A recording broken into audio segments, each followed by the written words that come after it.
ప్రభువు నామంలో మీ అందరికీ నా హృదయపూర్వక వందనాలు. ఈరోజు మన ధ్యానం మత్తయి సువార్త 3వ అధ్యాయం 11వ వచనంలో నుండి. 11వ వచనంలో చూస్తే, మారు మనసు నిమిత్తం నేను నీళ్ళలో మీకు బాప్తిస్మం ఇచ్చుచున్నాను, అయితే నా వెనక వచ్చుచున్నవాడు నాకంటే శక్తిమంతుడు, ఆయన చెప్పులు మోయటకనను నేను పాత్రును కాను, ఆయన పరిశుద్ధాత్మలోనూ అగ్నితోనూ మీకు బాప్తిస్మం ఇచ్చును అని రాయబడింది. ఇక్కడ బాప్తిస్మం ఇచ్చే యోహాను యేసుప్రభు వారి గురించి చెప్తున్నారు. ఆయన పరిశుద్ధాత్మలోనూ అగ్నితోనూ బాప్తిస్మిస్తారని. 3 బాప్తిస్మాల యొక్క ప్రస్తావన ఇక్కడ జరిగింది. నీటి బాప్తిస్మం, పరిశుద్ధాత్మ బాప్తిస్మం, అగ్ని బాప్తిస్మం. అయితే ఈరోజు మనం నీటి బాప్తిసాన్ని గురించి ధ్యానం చేద్దాం. అసలు బాప్తిజం అనే పదం అక్షరార్థంగా అర్థం చేసుకోవాలి అనంటే, బ్యాప్టిజో అనే గ్రీకు పదం నుండి వచ్చింది. దాని అర్థం ముంచి లేపడం. అది కూడా ఒక వస్త్రానికి రంగు అద్దాలి అనంటే ఎలా ఆ వస్త్రాన్ని ముంచి లేపుతారో అలాగే. అక్షరార్థంగా చూసుకుంటే దీని అర్థం అదే. కానీ ఆత్మానుసారంగా వాక్యంలో నుండి అర్థం చేసుకోవడానికి ప్రయత్నం చేద్దాం. ఇది క్రీస్తు యొక్క మరణ పునరుద్ధానాలకి సాదృశ్యంగా ఉంది. బాప్తిజం వలన ఆయన మరణంలో పాల్పొంది ఆయనతో కూడా పాతిపెట్టబడి ఆయన పునరుద్ధానంలో కూడా ఐక్యమై ఉంటాము. అంటే పాపానికి మరణించి క్రీస్తులో నూతన జీవాన్ని పొందుకొని తిరిగి లేచిన వారమవుతాం. ఈ విషయాన్ని రోమీలకు రాసిన పత్రిక 6వ అధ్యాయం 3-6 వచనాలలో వీటిని చదవగలం. తరువాత మరొక చోట బాప్తిసాన్ని గురించి పౌలు ఇలా రాస్తున్నాడు: క్రీస్తు శరీరంలోనికి అంటే సంఘంలోనికి చేర్చబడుతున్నాము అని. అది 1 కొరింథీ 12వ అధ్యాయం 13వ వచనంలో రాయబడి ఉంటుంది. అలాగే క్రీస్తును ధరించుకున్న వారమవుతామని గలతీ 3:27లో కూడా రాయబడింది.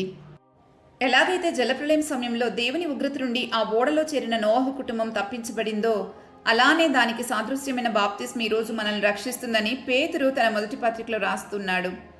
పేతురు రాసిన మొదటి పత్రిక 3వ అధ్యాయం 21వ వచనంలో చూసినట్లయితే, బాప్తిస్మం అనేది శరీర మాలిన్యం తీసివేట కాదు గాని నిర్మలమైన మనస్సాక్షినిచ్చు ప్రత్యుత్తరమే అని రాయబడి ఉంటుంది. దీన్ని ఇంగ్లీష్ ESV తర్జుమాలో ఎలా రాశారంటే, మంచి మనస్సాక్షి కోసం దేవునికి విజ్ఞప్తి చేసుకోవడమే అని.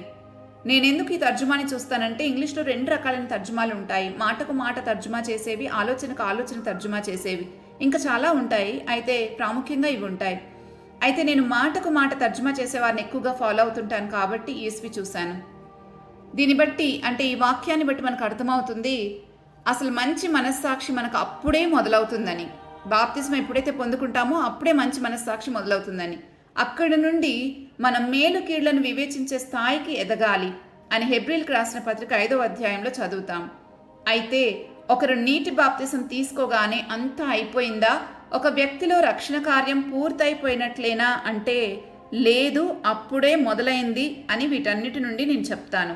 ఇంకా చూస్తే తీతుకు రాసిన పత్రిక 3వ అధ్యాయం 5వ వచనంలో పరిశుద్ధాత్మ మనకు నూతన స్వభావం కలుగచేయటం ద్వారా మనల్ని రక్షించును అని చదువుతాం. అంటే బాప్తిస్మం తీసుకోగానే దేవుడైతే మనల్ని నూతన సృష్టిగా చూస్తారు, కానీ మనమైతే అప్పుడే పుట్టిన పిల్లలతో సమానమని అర్థం చేసుకోవాలి.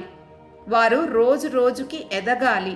అందుకే మరలా పేతురు తన మొదటి పత్రికలో రాస్తున్నాడు 2వ అధ్యాయం 3వ వచనంలో, రక్షణ విషయంలో ఎదుగు నిమిత్తము వాక్యమనే పాలను అపేక్షించుడి అని.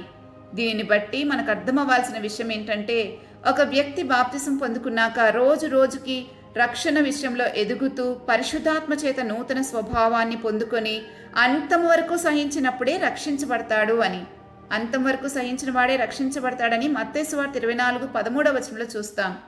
ఒకరిని విశ్వాసి అని గుర్తించాలి అనంటే ఏ చెట్టైనా దాని ఫలాన్ని బట్టే కదా గుర్తుపడతాము. అలాగే విశ్వాసానికి ఫలము ఆత్మరక్షణ అని పేతురు మొదటి పత్రిక 1వ అధ్యాయం 9వ వచనంలో రాస్తూ ఉన్నాడు. కాబట్టి విశ్వాసం చేత మారుమనస్సు పొందుకుని పాపక్షమాపణ కొరకు బాప్తిస్మం పొందని వారిని బైబిల్ విశ్వాసులని పిలవట్లేదు.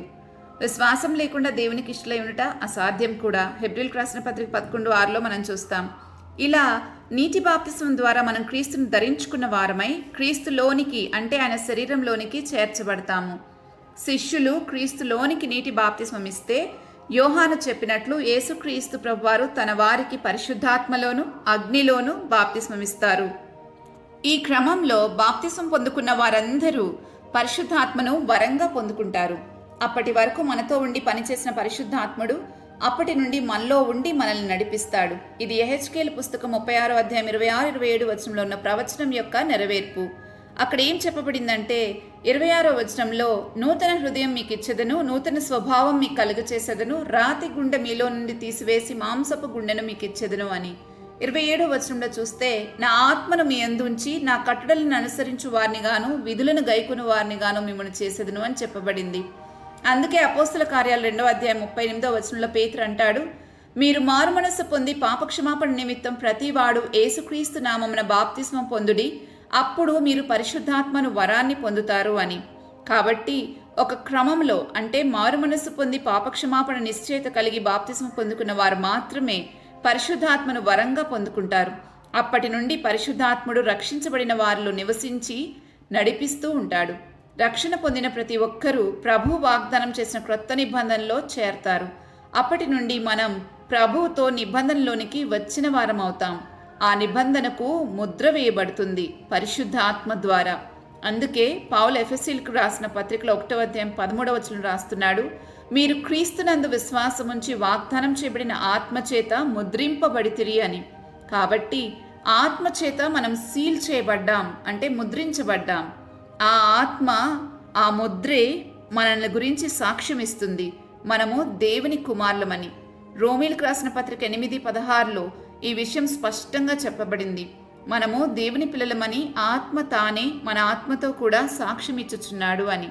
కాబట్టి నీటి బాప్తిస్మం ద్వారా క్రీస్తులోనికి చేర్చబడిన మనం ఆత్మను పొందుకుని ఆత్మచేత నడిపించబడుతూ ఉండగా చెప్పబడినట్లుగా యేసుక్రీస్తు ప్రభువారే మనకు పరిశుద్ధాత్మ బాప్తిస్మం ఇస్తారు. అయితే దీనికోసం మనం వేడుకోవాలి. అందుకే ప్రభు అంటారు, క్షయమైన ఆహారం కొరకు కష్టపడకుడి గాని నిత్య జీవం కలుగచేయు అక్షయమైన ఆహారం కొరకే కష్టపడుడి అని. మరి మనం దేనికోసం కష్టపడుతున్నామో మనల్ని మనమే పరీక్షించుకోవాలి. నీటి బాప్తిసంతోనే దేవుడు ఇంత కార్యాన్ని మనలో జరిగిస్తే ఇంకా పరిశుద్ధాత్మ బాప్తిసం పొందుకుంటే మనం ఏమవుతామో రేపటి ధ్యానంలో చూద్దాం. ప్రార్థన చేసుకుందామా? మా తండ్రి, మా దేవా, మా ఎడల నీకున్న అద్భుతమైన ప్రణాళికలన్నిటి కొరకు నిన్నెంతగానో స్తుతిస్తూ ఉన్నాం.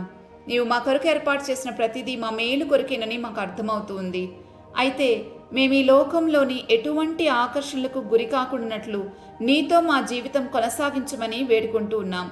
పరిశుద్ధాత్మ శక్తితో నింపమని బతిమాలుతూ ఉన్నాం. ప్రభువా, మమ్మల్ని ఆత్మ సంబంధమైన జ్ఞానంతో నింపండి. ఈ రోజంతటిని నీకు అప్పగించుకుంటున్నాం. నీ చిత్తం జరిగించమని ప్రాధేయపడుతూ యేసుక్రీస్తు ప్రభువారి నామంలో అడిగి వేడుకుంటున్నాము తండ్రి. ఆమెన్. మళ్ళా రేపటి ఉదయ ధ్యానంలో కలుద్దాం. అంతవరకు దేవుని కృప మనందరికీ తోడైండును గాక. ఆమెన్.